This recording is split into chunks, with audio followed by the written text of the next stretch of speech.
Muy buenas tardes, compañeros y tutor. Mi nombre es Ricardo Andrés Arias López, estudiante de Filosofía en la Universidad Católica del Norte. Con el presente video entonces estoy dando cumplimiento a una de las tareas del curso de análisis del discurso, en el cual vamos a exponer de forma corta pero ojalá muy concreta las dos primeras unidades del curso.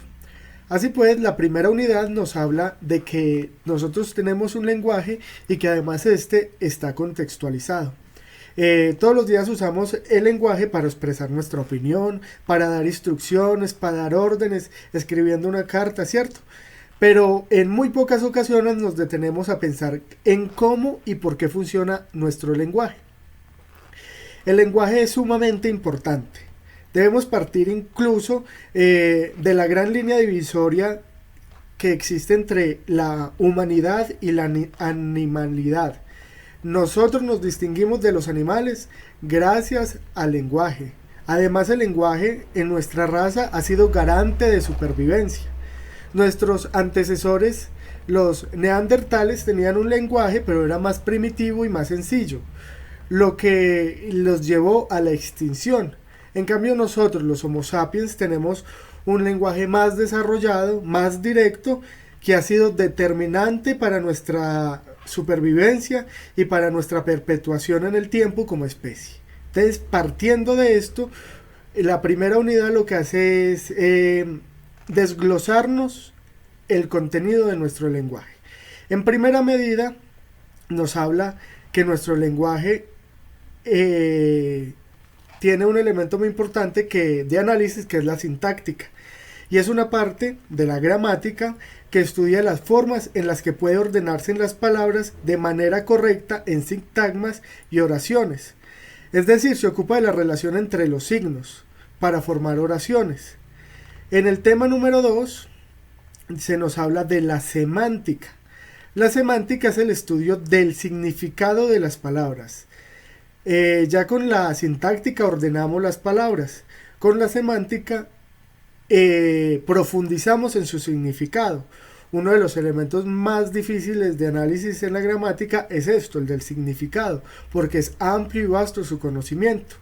Y en el tema número 3 de esta unidad se habla de la pragmática.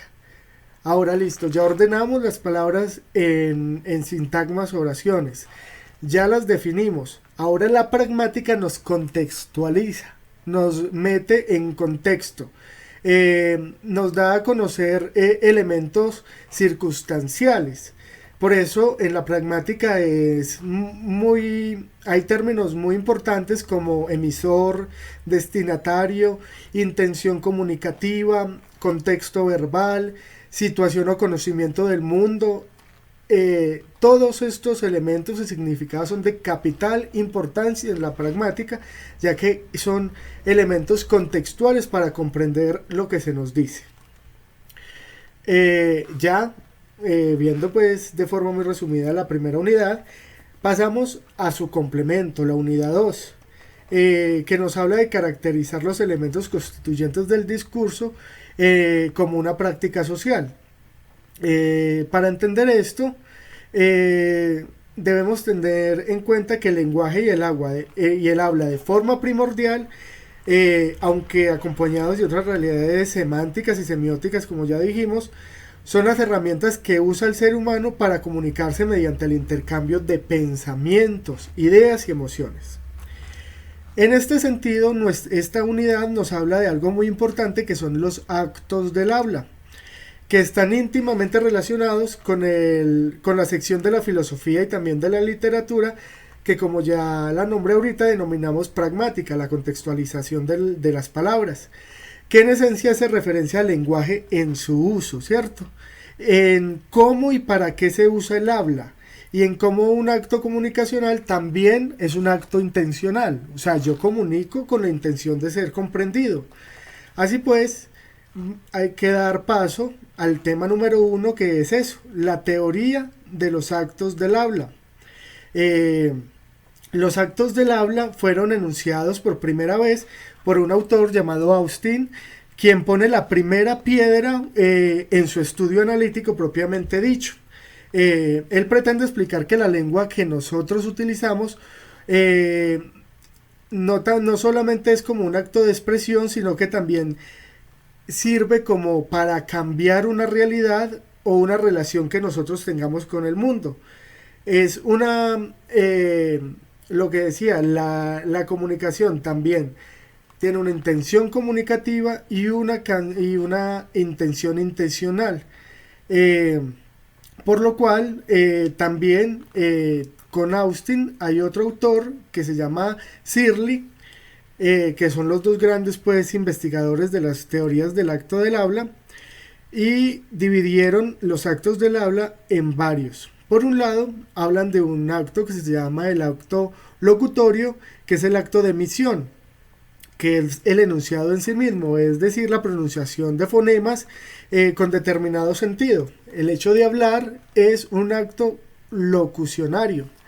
También dijeron que del acto locucionario sigue el acto perlocucionario, que tiene el efecto de dar un significado a la audiencia.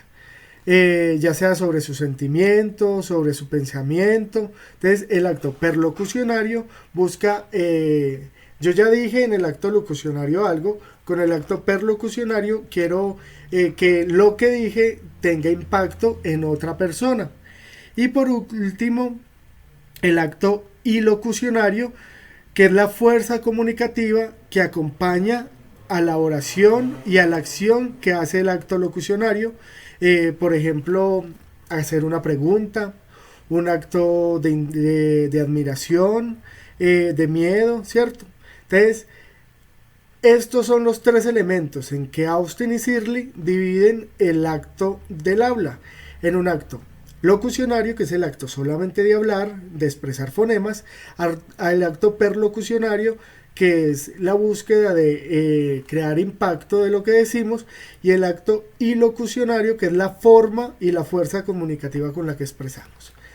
Por último, todo esto desemboca en el último tema de la segunda unidad, que es el discurso. El discurso es eso, conectar sintáctica, semántica, pragmática, un juego impecable de los actos del habla, nos van a desembocar en que en un discurso sólido, en un discurso entendible, en un discurso incluso con buena ortografía, un discurso que si es hablado con buenas expresiones faciales. El discurso es una composición entera de todo lo que nosotros hacemos mediante los actos de comunicación.